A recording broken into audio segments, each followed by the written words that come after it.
We are settling into the groove of the season. The injuries may have slowed down a little bit, but there's still plenty of pickups to make. Ryan Boyer and I, Erik Halterman, will be going over our top pickups of the week on the RotoWire Fantasy Baseball podcast right after this.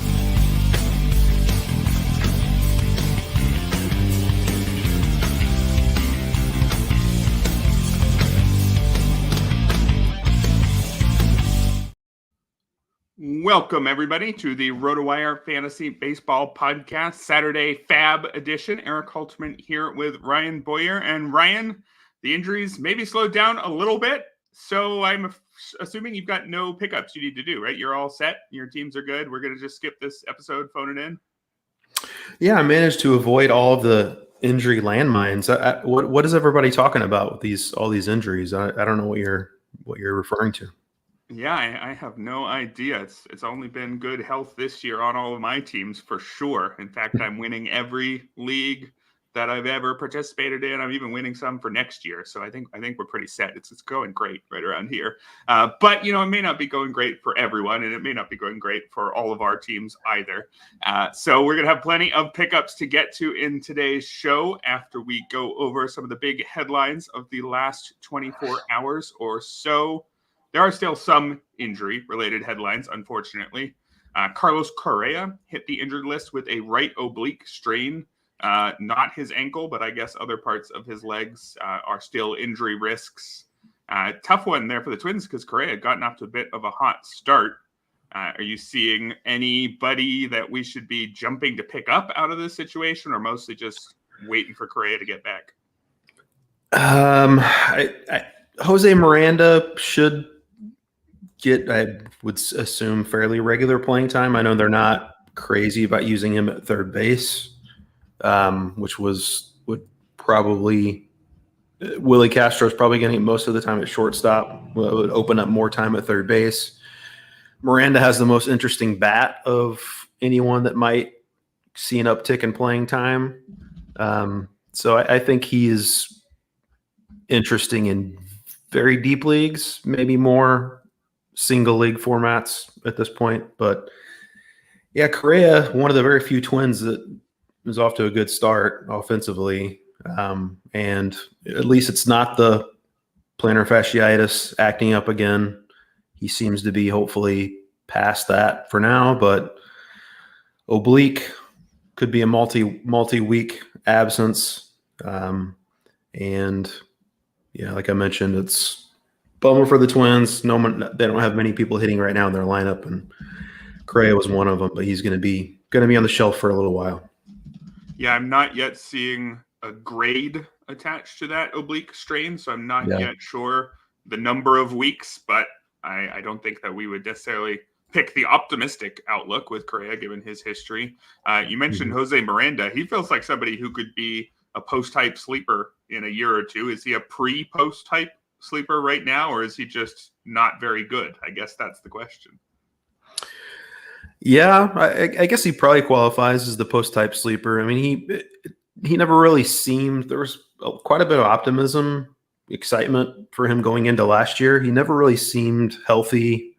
The shoulder, we found out later on, was kind of nagging him basically all year, it seemed. Finally had surgery on that. And is healthy now.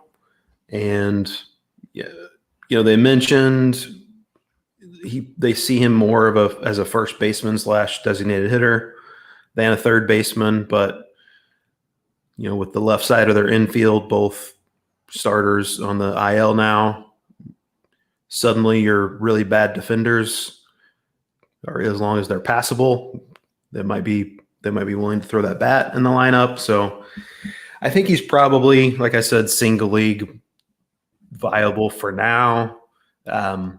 Maybe 15 teams or deeper, you could throw a buck his way, but probably nothing beyond that at this juncture. Yeah, I would feel the same way. I'm open to the possibility that Miranda shows something over the next week or so that gets me excited, but I'm not yet. He did make a good amount of contact, I guess, in his first two partial seasons in the majors. So 18% strikeout rate for his career. There's something here if he starts doing more, but I'm not sure yet. So would not be getting carried away there. More injury news. We had Rafael Devers sit again with a sore shoulder. I believe that's 3 days in a row this weekend, and he also sat for a game or two last weekend with shoulder stuff. It was just one game, I think, last weekend. Oh, no, he was scratched, and then he remained sidelined. So it's 5 total missed games, if my on-the-fly math is correct, for Rafael Devers in the first couple weeks. Not yet hitting the IL, but not an encouraging start for him. Yeah, I guess it was opening day. I think he got hurt, and then missed those 2 games, and now 3 in a row.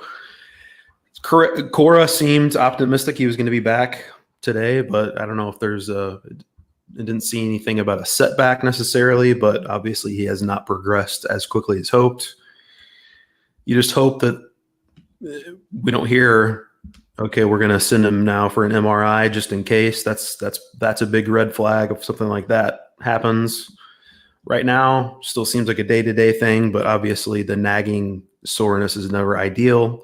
He has really struggled at the plate. I suspect the shoulder might have something to do with it. So, I mean, maybe shutting him down for a week and a half, that might not be the worst thing, but obviously the worst case scenario would be if he ultimately has, some kind of structural damage or something. But we've heard enough about structural damage the last couple of weeks. We want to avoid that with Rafael Devers. Yeah, definitely. You could see the Red Sox taking things cautiously this early in the season with their star player for sure. So maybe that's all this is. But like you said, if we start hearing about words that are more serious than soreness, words like MRI, then we would get a little bit worried. Elsewhere in injury news, Christian Yelich is missing another game with a sore back and already talked that he might need to hit the IL. This is a pretty common occurrence with Christian Yelich. If you drafted him, you don't want it to be happening already in April, because that means it could be something he deals with throughout the year. Although, again, probably kind of expected that coming in. Should we be interested in other Milwaukee outfielders while Yelich is on the shelf? I mean, I guess Blake Perkins is probably going to get a few more ABs. He's not super interesting to me. I don't think really there's that much interesting guys that are going to step in. But with Yelich, yeah, like you mentioned, it's basically a chronic back issue at this point with him. It's going to pop up on him once or twice a year, and he's going to miss a handful of games. Hopefully he can ultimately avoid the IL. It's a bummer because he's been off to an awesome start. He's got 5 home runs already. I tweeted this out a couple of days ago, but he had, from the previous 3 seasons, I believe, he had only had 1 month with 5+ home runs that 3-year stretch, and he's already got 5 already this season. So if he can rediscover that power with those on-base skills and stolen base chops, that's suddenly a very, very interesting fantasy option again. But so that's makes it doubly a bummer with the back issues popping up again. Hopefully it's hopefully not a long-term thing. Yeah, and then of course the worry is, once he does return, is he going to be swinging with a sort of bad back the whole time, right? Is he going to be healthy, or is he going to be just healthy enough to be on the field? So tough to say. Can't say I'm optimistic necessarily on that one, but we'll have to see how that plays out. How about a little bit of optimism? Nick Lodolo, he missed the start of the season as he was recovering from his broken tibia, or stress reaction in his tibia, I guess it was technically, which I think is a type of fracture, but not, leg snapped in half kind of thing. But he was dealing with leg issues dating back to last season, and it cost him first 2 weeks of this year. But he made his debut, admittedly against the White Sox, so we still have to see him face, a major league team, but 10 strikeouts in 5 2/3 innings, 1 walk, 1 hit allowed. If you took the chance on Nick Lodolo, like I did in a lot of places, you're probably loving what you saw from this first outing. Yeah, he looked awesome. And I think it was I saw one of the Reds beat writers, tweeting it out, with the caveat, obviously, that he's had lots of stops and starts because of the leg issue. I think they actually, when they put him on the IL this year, it was actually something with the calf, but I think it's all the same thing. It's just he was dealing with multiple issues with the same leg. But the beat writer was talking about how this is basically how he looked last year before he got hurt, how he looked in spring training. It's just you got to keep the leg healthy. It was worrisome this spring, but he was saying like even when he was looking strong in side sessions and stuff, that his leg still wasn't feeling 100%. It may just be something that he's just going to have to deal with. But, if that was the case today, it sure didn't hinder him at all. I mean, he's got unbelievable stuff. It's obviously not a great home park to pitch in. Might be facing some workload restrictions, given him that he basically missed all of last season. But yeah, I think Nicodolo's got tremendous upside, and he still might be available in a decent number of leagues. He's been a little out of sight, out of mind, probably for a lot of, especially in your shallower leagues. So definitely check the waiver wire to see if he's available, because there's tons of upside there. Yeah, I was looking, and he was available in roughly a third of Yahoo leagues when I was putting our list together, which is not enough to make it under our show as a FAAB pickup, because most people won't be able to get him, but there's a sizable minority who will, and I would definitely go get him. Yes, this was an away start, and yes, there's going to be some tough opponents at home who you're not necessarily going to want to use him against, especially in those shallower leagues, but he's a talented pitcher. Even if his ERA was bad last year in his 7 starts, all his peripherals look good. So I'm very excited to see where it goes from here. There's one more thing in our headlines section, but I also want to throw in this question from the chat. We don't necessarily need a full breakdown of this potential trade, Mike Trout and Luis Heel for Kerry Carpenter and Reed Detmers, but I really want to throw this out here just to get a vibe check on Mike Trout. How are you feeling about Mike Trout? Healthy Mike Trout, running Mike Trout, striking out less Mike Trout? I wouldn't be dealing him for hardly anybody. So I would imagine you might be saying no to this trade, but just in general, how are you feeling about his start to the season? Yeah, it would be a no for that trade.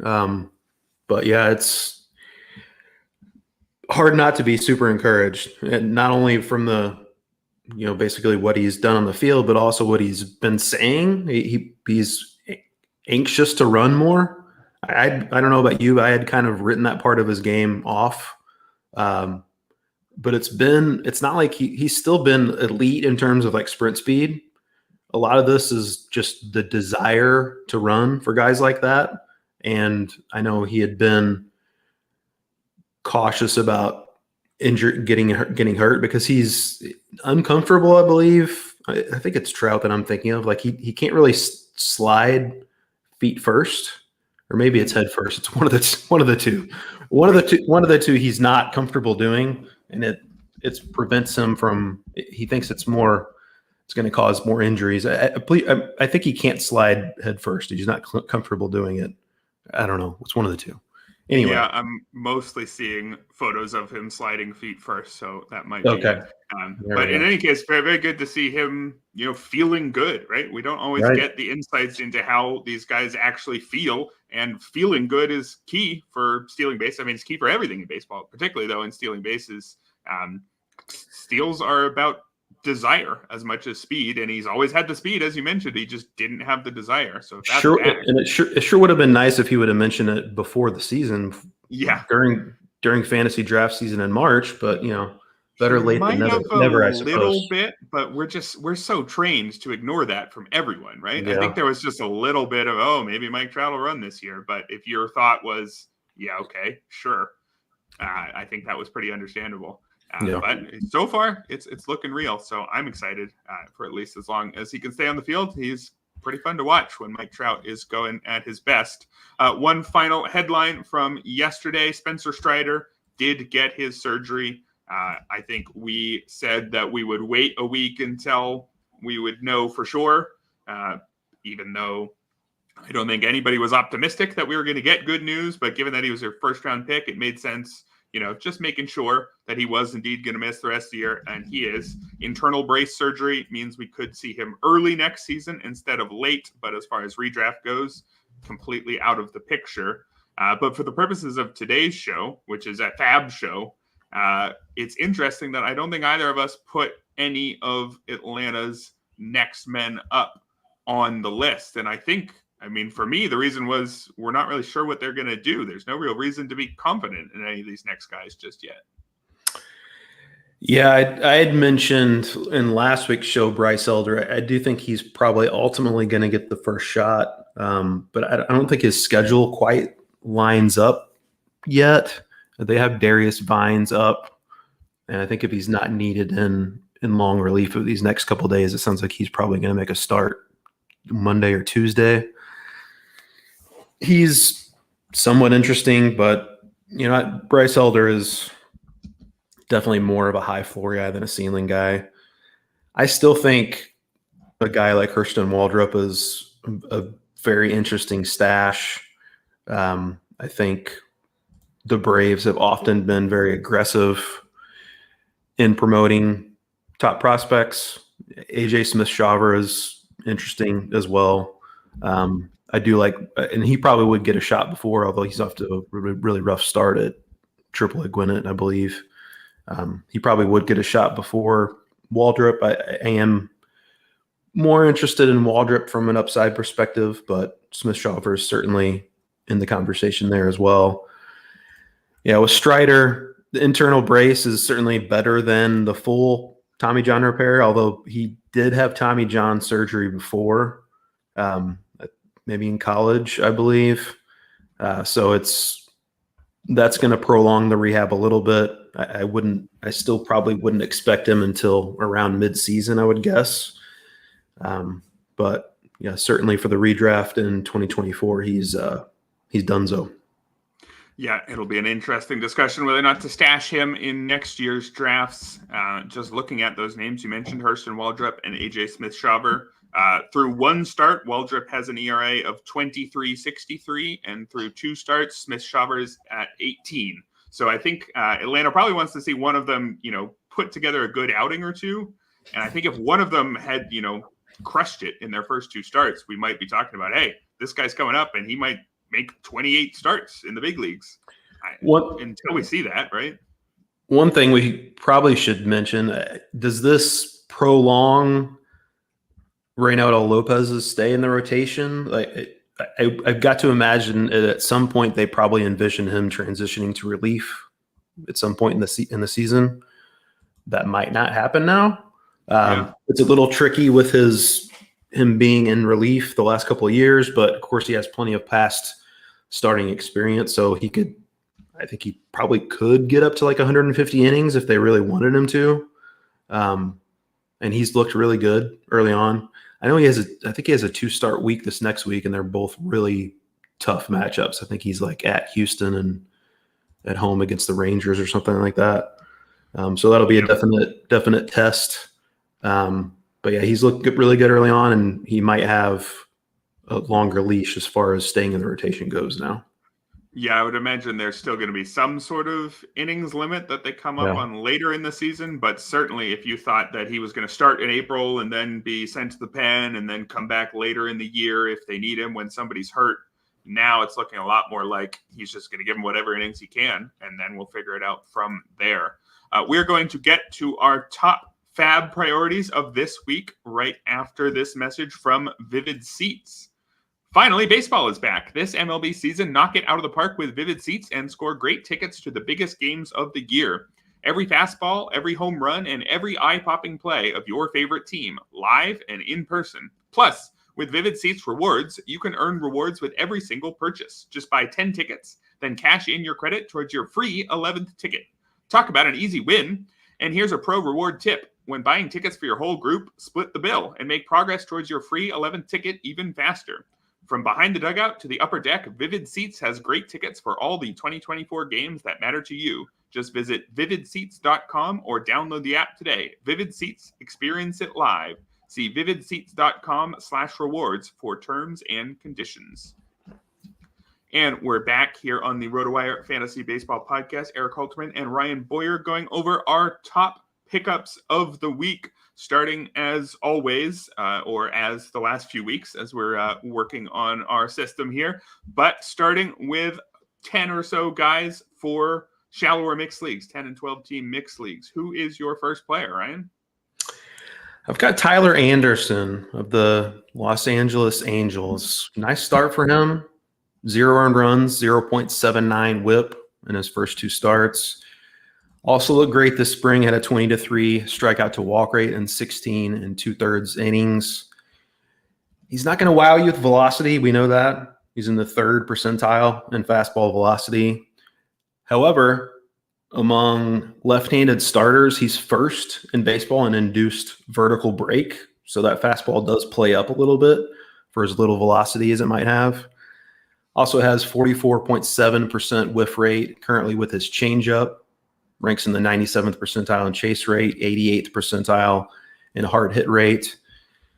We know the upside with Tyler Anderson is not great. But, a year ago at this time, he was coming off his season with the Dodgers when he pitched really well. Things did not go well in Anaheim last year. There'd be a little mini bounce back. I think it's definitely possible. Again, that's not a super high upside play, but I am at least willing to put him on my bench right now and definitely start him in more favorable matchups. And I could it's not going to cost much to get him. I think if you throw a couple bucks out there, you still might be able to land him, and there's a decent high floor guy there. Yeah, it better be a high floor because the ceiling's really low, and I have a hard time talking myself into it, but I might be missing out on some real decent starts from a decent veteran there. My top guy here, Mackenzie Gore, someone who has been building for a couple of years, was once a very top prospect, kind of lost some of that prospect shine still right before he debuted, and then wasn't great as a rookie. But he just had another very strong start today against Oakland. 11 strikeouts, 1 walk, just 4 hits in 5 scoreless innings. He's now sitting on a 2.81 ERA for the season. Let's see if I can do the math on the fly for what his strikeout rate now sits at. 35% after today. It was just 26% before today, which gives you a sense for how much things move this early in the season. But Mackenzie Gore, still 25 years old, with a good amount of prospect pedigree in the not too distant past. I want to take a chance on this maybe being the year where he starts putting it together. So I would go up around 8 to 10% at least on Mackenzie Gore. Yep, I'm down for that. And showing even more velocity so far this year. Coming in today, had been averaging a little over 97 miles per hour with his fastball. Had really good metrics on his changeup this year as well. It seems like he must have changed something with that because the numbers on it are very different than they were in past years. So maybe a post-type sleeper there with Mackenzie Gore. My next guy is Yariel Rodriguez of the Blue Jays. He made his major league debut today against the Rockies and looked strong. 1 earned run, 6 strikeouts in 3 2/3 innings. He picked up 12 whiffs on his 68 pitches. Also looked really good at AAA Buffalo before getting promoted through 6 1/3 scoreless innings. Only gave up 1 hit there. A 10-3 strikeout to walk rate. Big question with Yariel Rodriguez's role. He got the start today, but he didn't pitch at all in 2023. Pitched in relief for a couple years before that in Japan. So how many innings is he ultimately going to be able to throw? He can't be used, I don't think, in a traditional starter role all season. Maybe they could use an opener in front of him. That might actually be a sneaky way for him to pick up some wins and give you some solid ratios if they do go that route. Could ultimately, maybe if something happens to Jordan Romano, the elbow issue doesn't heal as they were hoping it would. Potentially, he could be a closer option. Uncertainty with role, but I'm very interested in the arm, and I think throwing a couple bucks his way could pay off. Yeah, I think Absolutely could not pay off if it turns out he's just a 3 or 4 inning starter, but Yep. there's enough talent there. I mean, he wasn't just good in Japan, he was excellent. The ERA was in the low ones in his final season. So a lot of potential there. Somebody you got to get now. And he's actually available in deeper leagues as well, because he just got called up this week, unlike most of the guys we're talking about in this section, including my name, David Robertson, who probably got called up like 20 years ago or something. He is the potential next man up in Texas in the bullpen there behind Jose Leclerc, who was just used in the 6th inning of a blowout yesterday after a very poor start to the season. That game ended up being less of a blowout. I think it was a 4-run game, and it was actually David Robertson in the 8th and Kirby Yates in the 9th, although, again, not a direct save situation. So there's a chance that it's not guaranteed to be Robertson who's the next man up. So I think I'd be backing him up with Yates, who I may talk about a little bit later in the budget buys section. But Robertson is the most likely guy. I mean, Robertson's role each of the last like 3 or 4 years has been signing with someone as a setup man and then probably taking the closer job from a guy who's not good enough to have it. That's what he does, and he's still got plenty in his resume. Even at age 39, still last year, he was striking out 29% of opposing batters. This is a guy who still produces high leverage reliever numbers, and he's going to be doing it potentially for the defending champions. Given the amount you have to spend on closers in FAAB, you may have to go into the double digits to get him, which is a lot given that, again, there's no guarantee it's him. Maybe even Jose Leclerc figures things out and gets the job back in a month, but you got to bid high on closers, and I think he's a closer. So I would go over 10% here. Yep, I'm good with that. Hey, and Leclerc, you'll remember, got off to a really rough start last year too before eventually figuring it out. So maybe that's the case again this year. I think Bruce Bochy probably wants that to happen and the rest of his bullpen pieces fall in line. But as we know with bullpens, if David Robertson gets the chance and does well, he's probably just going to keep the job. So I'm with you on about 10%. I wouldn't pay 10% for this guy, but I am interested to see what he's been doing as a starter dating back to last year. That's Steven Matz of the Cardinals. In 10 starts since last July, there was a lat injury mixed in there as well, so it is just 10 starts over that long stretch. But he does have a 1.84 ERA over that time, 1.01 WHIP, 46 to 10 strikeout to walk rate in 53 2/3 innings. Home runs have often been a problem for Steven Matz, but over that stretch, he's only given up 3.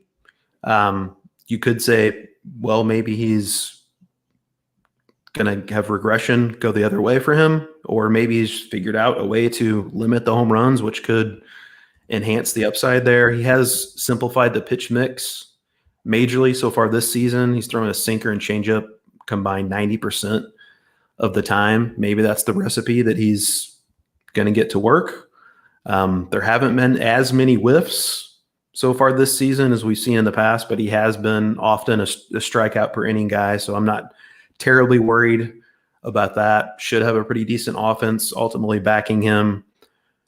It's a little nerve-wracking rostering Steven Matz, given, just how injury prone he can be and how up and down he can be. But I like what I'm seeing right now.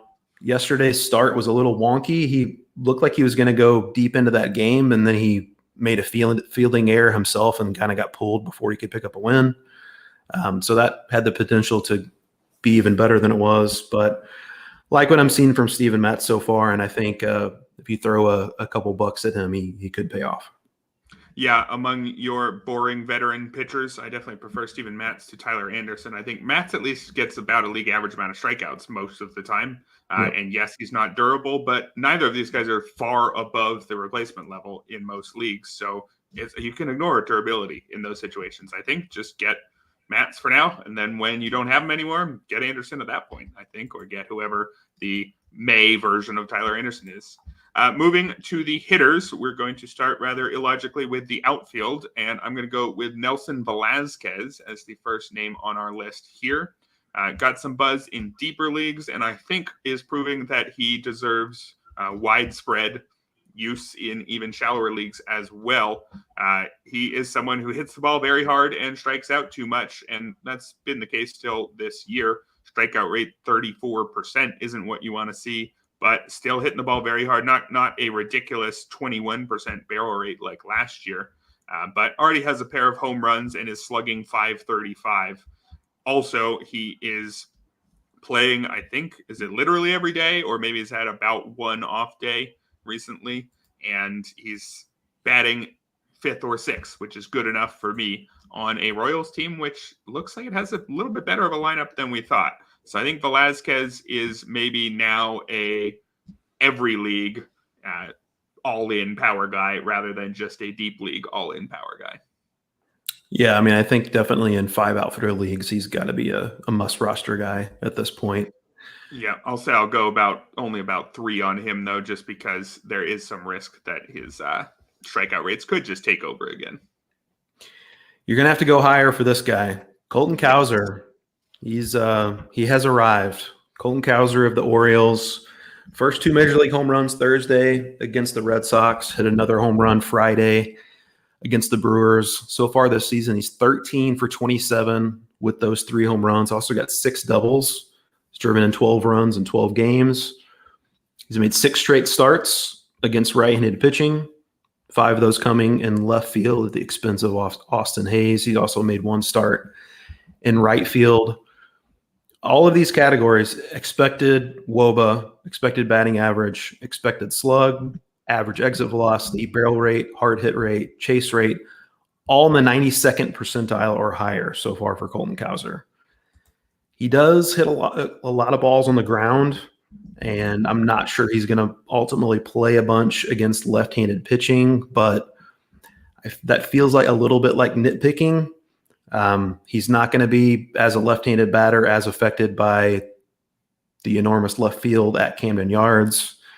I think Colton Cowser, this is going to be the last chance you're going to have to roster him, because I think he's going to be pretty much universally rostered moving forward. So I'm definitely going to go 10, 12% probably.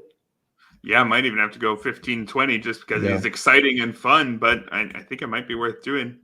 He's very talented, and all he needs to do is earn that playing time, and he's hitting well enough to earn it. So definitely want him on my team if I can get him. My next guy here, Brandon Marsh. Now, the story about him, well, it's changed a little bit because he wasn't in the lineup today against the lefty. So one of the reasons I put him on here is because it looks like he's playing a little bit more against the lefty. So we're going to have to continue tracking this. But Brandon Marsh, he sat against the first 2 Southpaws the Phillies faced, and then started against 3 of the next 4. He's sitting today, but it's against back-to-back lefties. So maybe that's not too much of a surprise. The main lesson here, though, is that Marsh has had enough games against lefties that I think he's more than just a strict platoon man. And if he's more than just a strict platoon man, then it becomes much easier to consider him in shallower formats. In deeper formats, he's already interesting. Now, he is striking out far too much in just 13 games. A 37% strikeout rate is not good. I'm not going to pretend like it is, but he's always been someone who doesn't make enough contact. So he's actually not, he's probably only 1 or 2 more strikeouts above where you'd expect him to be this time of year. Some of those percentages can be misleading when they're talking about just 46 plate appearances. And he's shown very good power, 4 home runs already for Brandon Marsh. Also has a steal. I don't think he's a 5 category player. That batting average, 326, is going to come way down because of that strikeout rate. But if he's a 4 category guy who is now, he's not quite an everyday player, but he's more than a platoon. I don't know if we have a word for that. A mostly everyday guy, that's good enough for me, even in a shallower league. So I don't think you need to go too big on him, but at least 2 or 3, maybe 4 or 5, if you think there's going to be competition for Brandon Marsh, given his recent home run exploits. Yeah, and he's moved up in the Phillies lineup as well. He had been hitting 8th, but he's flip-flopped with Bryson Stott, has been hitting 6th lately too. So potentially more opportunities to drive in runs there. Brett Beatty of the Mets is my next choice. Another potential post-type sleeper guy.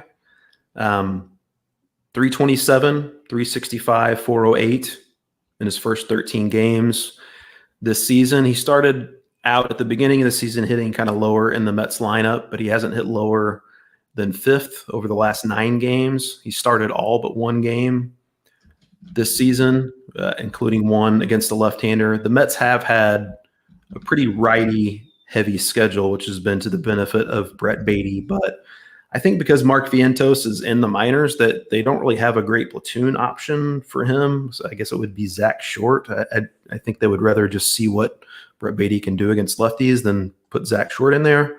So he could be potentially an everyday player, even if he moves down lower in the order against lefties.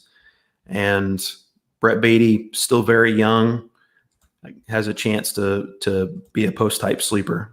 And I think he's worthy of maybe 8%, 10%. Yeah, a player who is supposed to be good, who's got playing time. If he's showing signs, you have to make an actual bid for him. So I think that makes some sense. How about Michael Busch for our final hitter in this section? Busch was someone I wasn't really sure I was in on during draft season because it wasn't clear what kind of role he was going to be able to carve out in Chicago. It wasn't clear how good he would be. He was someone who was stuck in the minors through his age 25 season. Now, part of that's because he was with the Dodgers organization. They just didn't have anywhere to put him. But also, you got to figure if he was a real huge talent, they would have found a space. So I was kind of thinking that Busch was going to be just a guy who would play sometimes, but would just kind of be in the mix in that infield with Craig Counsell chopping and changing throughout the season. But so far, it's been Michael Busch in every game but one, starting at first base. He should be noted, the Cubs have only faced two lefties, and he's only started against one of them. So it might still be the case that he's basically on the strong side of a platoon. But even if that's the case, he still may be interesting because really strong start to the year, hitting the ball very hard, a 20% barrel rate through 13 games. He's got 3 homers already. Strikeout rate of 25% is not great, but it's not so bad. You can live with that if he's hitting the ball hard. So I'm now convinced enough by Michael Busch that I think he is the Cubs' first baseman. I think that's at least a 3 to 5% bid.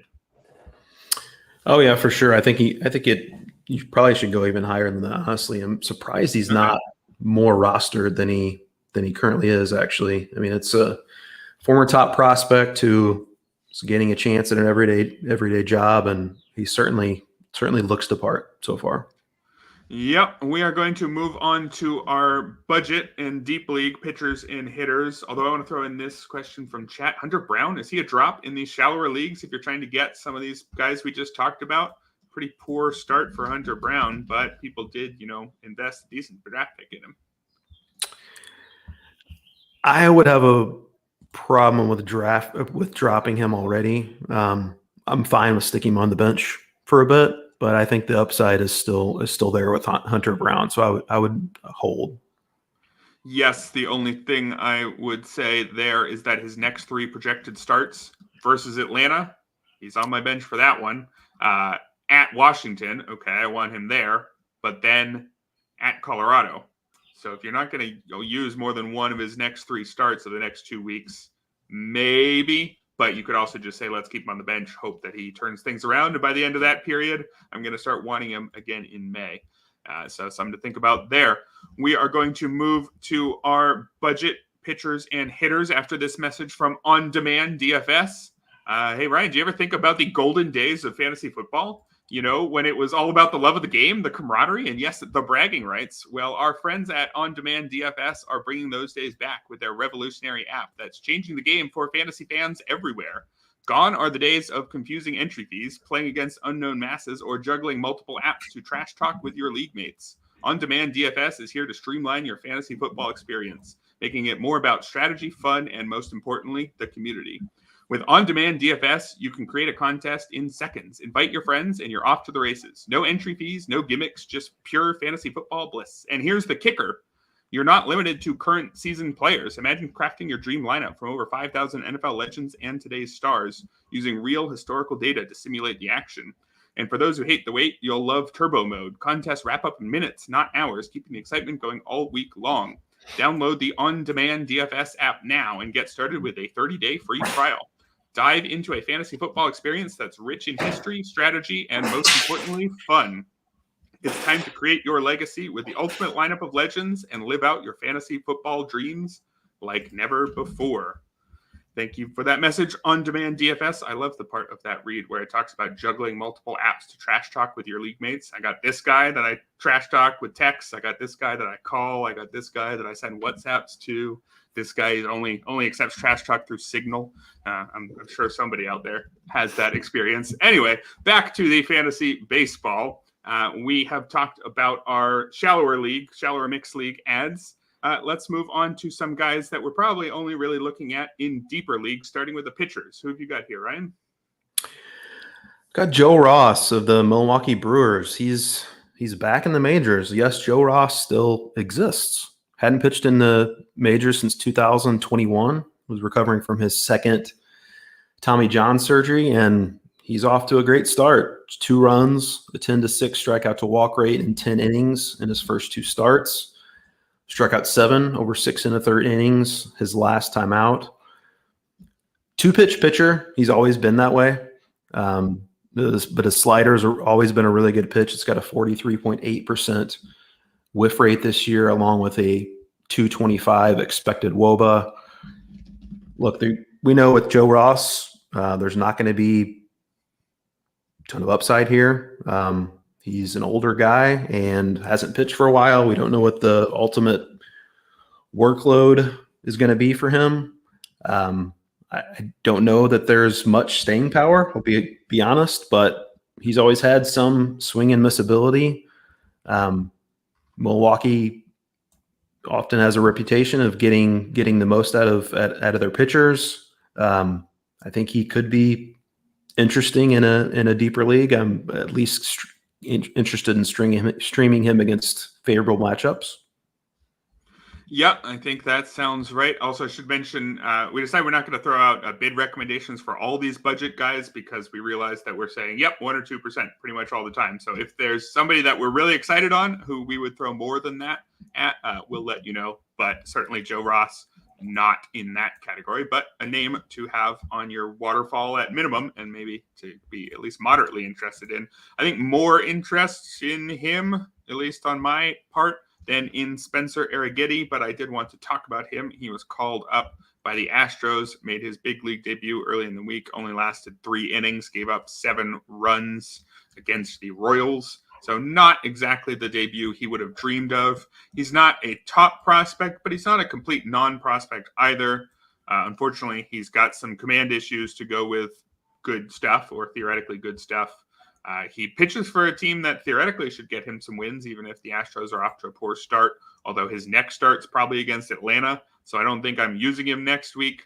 And so I'm not very interested in him, but if you want to just take a chance on a guy who has a role on a good team, at least for now, I think maybe a speculative ad with the plan of not using him yet makes a little bit of sense for Arrighetti. And my next guy is Jose Soriano of the Angels. I do think he's pretty interesting for the budget buy section. He just moved into the Angels rotation, really struggled in the first inning in that start, but kind of settled in after that. He still maintained the elite velocity that he showed out of the bullpen. He's regularly touching triple digits with his fastball. Curveball's got a 40% whiff rate, at a 47.1% whiff rate last year. He's got a splitter that he throws at 95 miles per hour. That's pretty interesting. I mean, the stuff looks really good for him. He has had 2 Tommy John surgeries. I think he's only thrown a professional high of like 80 innings, and that was like 4 years ago. So I have no idea what the workload is going to look like. He's got factors working against him, certainly, but he's got a lot of arm talent. Sound like an NFL scout talking about quarterbacks with the arm talent. But yeah, Jose Soriano for a budget buy, I think is interesting. Certainly factors working against him, but if you're going to throw a buck at a talented arm, you might want to look his direction. Can he read the defense and can he pass the Wonderlic? That's the main question here.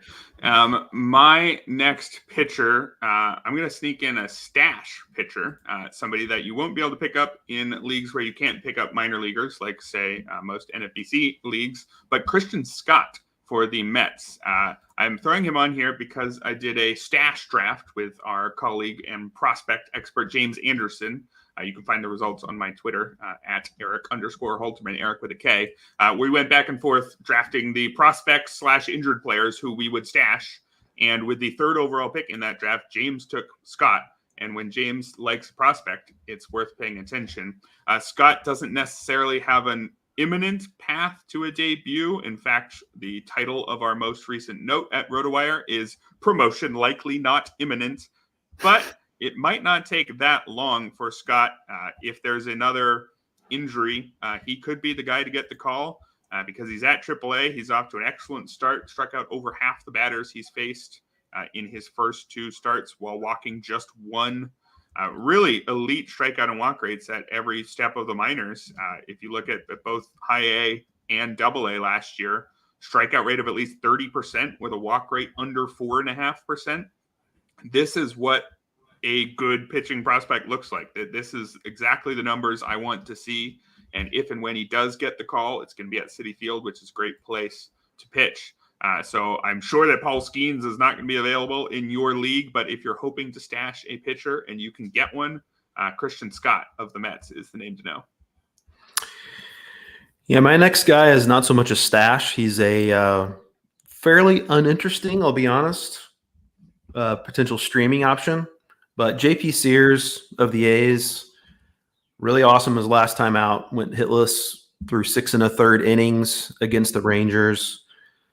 On the year, only a 7-6 strikeout to walk rate, but he's shown some strikeout ability in the past, particularly in the minors, and struck out almost a batter per inning last year. Certainly more strikeout upside than a guy like Tyler Anderson, who I talked about earlier.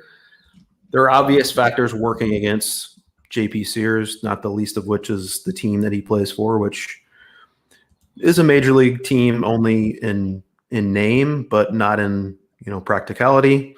So I don't know how many wins he's ultimately going to be able to pick up, but potential streaming option in favorable matchups, I think he's perfectly solid. Yeah, I think that's right, especially at home. Great park. So there'll be times when you want to use him. Let's wrap up the pitcher section with a couple of relievers. The first one here, Ryan Stanek.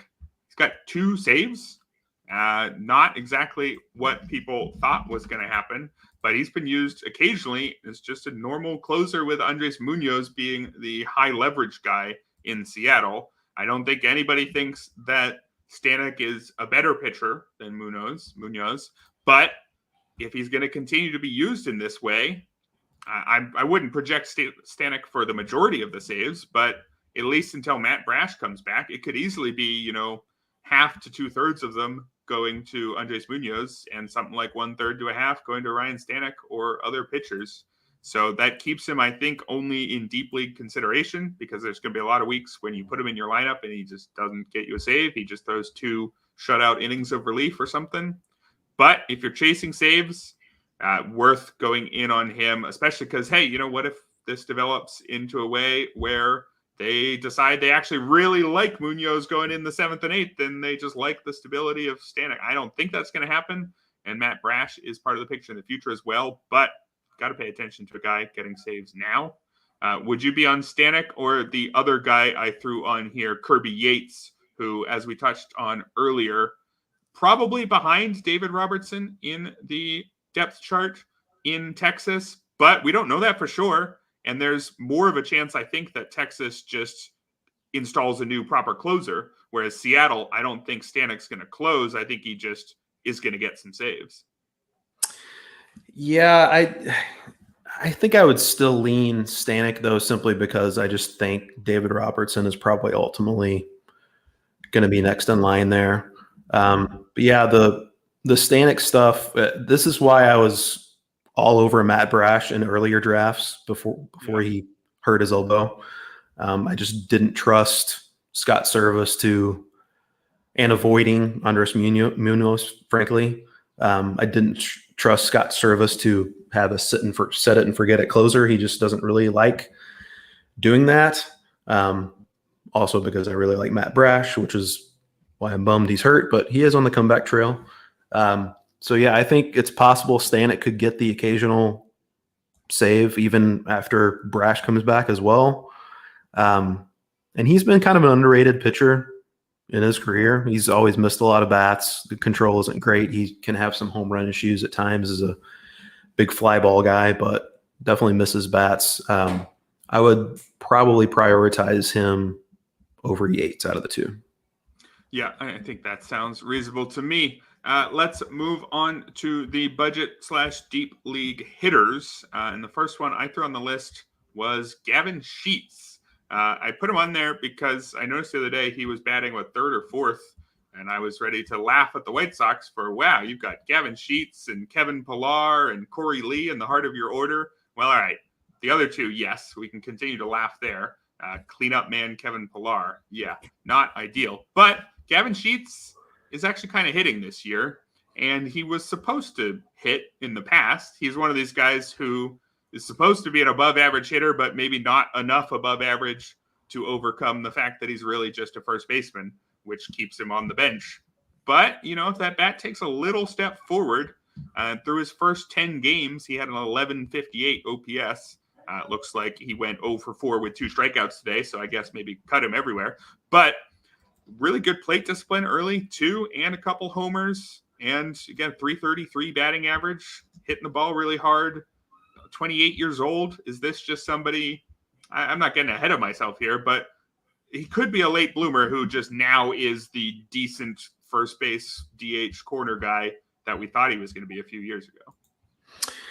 Yeah, he kind of fell in the more of like a quad A player bucket probably, but he's going to be getting opportunities, going to continue to get opportunities on this roster, and he does have power and he plays in a good hitter's park. So you're talking about a deep league that's going to have value. So you're not excited about rostering a guy like Gavin Sheets, but I think for these purposes, he's perfectly viable. Same the deal. That's the same deal for Edward Olivares as well. Guy that's always been kind of a fantasy tease in the past, and the Royals have also, back when he was with the Royals, they teased this as well because it was kind of an ongoing joke about him getting sent back to the minors and brought back up so many times. We're wanting him to get an everyday job. Never really happened in Kansas City, but he's been playing a lot with the Pirates. Had a 2-homer game earlier this week. He's got 3 home runs on the season, a 968 OPS in his first 10 games. Going into today, he started 5 of the last 6 games, including 3 against righties. Last 2 times he had batted cleanup for the Pirates. Last season with the Royals, and basically the equivalent of half a season, he had 12 home runs and 11 stolen bases. He's still young-ish. I think he's still in his late 20s, maybe 30 at this point. But Edward Olivares has always put up big numbers in the minors. He's produced during stretches in the majors. Is this going to be the chance where he finally gets 600 at-bats? I don't know that I'm counting on that, but I think he could be interesting in deeper leagues if that does happen. Yeah, he's somebody we've been waiting on for a while. So if he's getting his chance, I think people will want a piece of that. How about Kevin Biggio as the next name here? Speaking of getting his chance, he started all but 2 games for the Blue Jays. Should note that the Blue Jays have only faced 1 lefty. And so he sat against 100% of the lefties they've faced so far, but he started against all but 1 righty. It looks like he's going to have probably strong side platoon role. He's also moved up from hitting 8th or 9th to hitting 5 or 6 lately, just because the Blue Jays need to get things going. And he's been hitting. Not super convinced in him long term, even under the hood.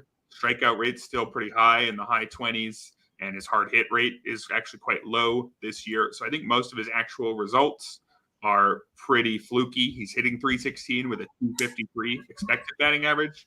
So really not getting carried away with this one. 1 homer, 1 steal. This is more just a guy who at one point was supposed to be pretty good. I mean, you look at his first 2 seasons, 159 games. He had 24 homers, 20 steals. So at one point, Biggio was supposed to be a pretty good all-around player. He's probably not going to be as good as he was supposed to be, but if he's going to be a little bit closer to that, and crucially, if he's just going to play quite a bit and hit near the middle of the order, I think he's a completely fine stopgap in deeper leagues, especially because of that positional versatility. He's first/second/outfield, which is as good as it gets. That means he's a middle and a corner guy. So just a perfect last hitter on your roster, I think, Kevin Biggio. My next guy is a bit of a stash, and I want the record to reflect. And Erik, I think you can back me up here. I put Joey Loperfido on this list prior to last night when he wound up hitting 3 home runs. This is true. I can verify. So I already had him on the list, and now he's kind of probably piqued more interest after that game. But now is up after that 3-homer game to an MILB, leading 9 home runs on the season. He's got a 1270 OPS at AAA Sugarland. In 2023, had 25 home runs, 27 stolen bases across 3 levels. In the minors, he's played some first base at Sugarland. He can also play some center field.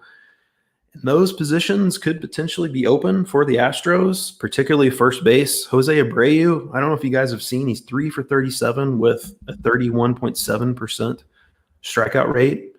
It's looking like Jose Abreu might just be cooked. I know they still have him under contract for another year next year, so I don't know if they're going to ultimately be ready to cut bait there, but at the very least, he probably should be losing playing time. And Loperfido has, as I mentioned, played some first base. He looks like he should have second base and outfield eligibility in leagues where you can stash him now, and with the potential to pick up additional eligibility as well. He had a really great spring training. Actually almost made the team out of spring. Got some power, got some speed. I think he's not a guy who is kind of universally on top 100 prospect lists. So I think he could still be somewhat off the radar and be kind of a sneaky still stash for deeper leagues for sure. Yeah, a potentially fatal strikeout rate is the reason that he wouldn't have been high up on those prospect lists, although that's a bit of a weird one. In AAA, in 32 games last year and in 12 games this year, he's been well over 30% in that strikeout rate. But at AA and a high A and at low A in the prior years, right around the low 20s. So it's possible that his strikeout rate isn't going to stay this high. And, if he gets to the majors and strikes out just under 30% of the time and has the rest of the skill set, I think there's definitely some potential there. Makes him an interesting stash for sure. I'm going to go with Josh Smith, or you may see him as Josh H. Smith.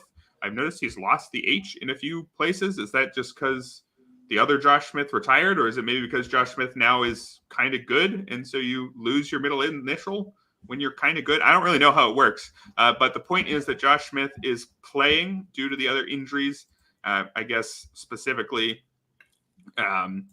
due to Josh Young's injury, although Nathaniel Lowe's injury as well just creates more opportunities to go around in that Texas infield, as well as Justin Foscue, who was maybe going to be the guy who was going to get some opportunities out with an oblique strain. So point is there's plenty of playing time available right now for Josh Smith, and he's more than making the most of it. Through 14 games, he's walking more than he struck out, and he's got a 323, 439, 382 line. So very much not really power, but getting on base a ton. And he's always actually showed a good eye, double-digit walk rates in his previous 2 seasons. The bat is just kind of okay. If you look at his results the past 2 seasons, they were quite poor, an OPS below 600. But he strikes out a little bit less than league average. He walks more than league average, and his quality of contact is decent enough. Actually had a 10.5% barrel rate last year in about half a season. So there's something here with Josh Smith, who, if you look at his prospect reports, he was actually supposed to be, an average everyday kind of guy, not a utility guy that he's been so far. So if there's potential for him to turn into, I don't think he's going to be exciting, but I think he could be totally fine, just a guy in a very good lineup. That's pretty interesting for Josh Smith, who has been overlooked, I think, due to his role and probably his name. Yeah, and that H definitely did not stand for home runs. No. Hey, Nice. yes, rim shot. But yeah, I mean, you're talking about a deep league guy who's multi-position eligible, has a little bit of speed, and for that scenario, he's perfectly viable. Not exciting, as you mentioned, but for this budget buy hitter section, I think he's perfectly solid. I threw Jerks this and last guy Profar on too. here. Yeah, you want to take him? I tossed him on right before we started. Yeah, if I must. I in a few different notes on RotoWire, admittedly, I've tried to take not so veiled shots at the Padres for refusing to, acquire an actual left fielder. But they're making Jerks and Profar's making them look smart so far, I guess, because he's off to a great start. I don't think it necessarily is going to last. And he doesn't have multi-position eligibility anymore. He's viewed as a outfielder only at this point. Last time he played the infield, I believe he had the yips. So I think they kind of put the kibosh on that. But Jerks and Profar, we've seen certainly him be interesting in the past. He's still not super old, but he's in a good lineup. He's in a decent spot in that lineup because he's hitting. He moved up a little bit, so maybe he can. I know this is kind of a not a great endorsement. Maybe he can surprise me, but I think he's certainly worth talking about in this section because of that opportunity. Even if I think they probably should ultimately get another left fielder, they don't have one, and Jerks and Profar is getting those at bats right now. Yeah, that pretty much sums up how I feel about him as well. He's there, he's playing all the time, and he's doing fine now. So in a deeper league, you could do a lot worse if you have an imminent need. That's all the names I threw on the list. I want to get your take on one guy mentioned in the comments here. That's Ivan Herrera. I did not throw him on the list. We may have talked about it last week, which may have been why, but also because in a shallower one-catcher league, I'm not sure whether or not he belongs there because, Wilson Contreras, once healthy, is going to take more time, I think. And in a deep two-catcher league, yes, Ivan Herrera is great, but he's probably already claimed in your league. So I'm not sure how many more leagues there's a spot for Ivan Herrera, unless I'm misreading it. He's even a one-catcher shallower league guy because he's really hitting. So you've got the chance to watch it, Ryan. What are your thoughts on Herrera? Yeah, I mean, I think you covered it well. They did come out and say that they plan to still try to squeeze him in the lineup even after Wilson Contreras was able to catch again, but now he's been out of the lineup for 2 straight games. So I think you should probably believe their actions more so than their words. I do really like Ivan Herrera's bat. He had same number basically of walks as strikeouts last year at AAA. He's got a little pop. I think he already has like 5 barrels already this season. When he has been in the lineup lately, he's been hitting like 4th or 5th. So I think the Cardinals like his bat as well. But Wilson Contreras is able to catch again. He's recovered from that hand issue. Lars Nootbaar has returned to the lineup as well. That's meant more time in the DH spot for Brendan Donovan. So Herrera might be squeezed out of playing time, certainly enough to keep him off the radar in one-catcher leagues. I agree with you there, but I think he's still worth rostering in 2-catcher formats. Yeah, definitely. Like the player, just not sure about which league it makes sense to go get him in. That's going to do it for our show today. Thank you, Ryan. Thank you, listeners. Thank you, commenters as well. We'll be back with another set of pickups next weekend, and I'll be back tomorrow with Rick Graham of Pitcher List, taking a look at some interesting bullpens around the league. Maybe we'll come up with a few more FAAB recommendations there, a couple more unexpected saves in the next 24 hours. We'll see. That'll do it for the RotoWire Fantasy Baseball Podcast.